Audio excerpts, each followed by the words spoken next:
We're thrilled to have many activities here at Saïd Business School to celebrate International Women's Day, and in fact the entire fortnight before it, to inspire women and others at Oxford Saïd to create a climate for change.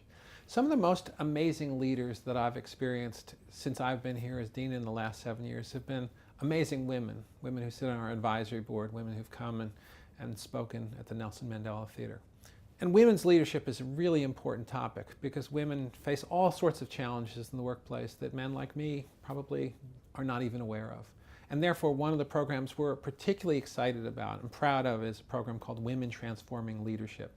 This is a one-week-long program where women from across the globe come to Oxford to share their experiences and emerge energized, inspired, but also better prepared to continue their job as leaders.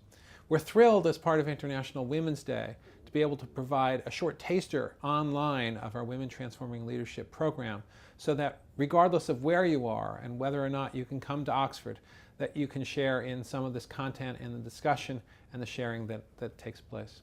Whether you're a man or a woman, whether you're able to come to Oxford or you're somewhere far, far away and can only access some of the material via the internet, please join us to celebrate International Women's Day.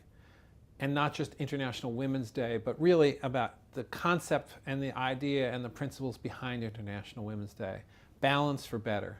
The better the balance, the better the world. It is one of those lessons I think we all learned when we were children, and it's time that we relearned it and celebrate it, particularly now for International Women's Day.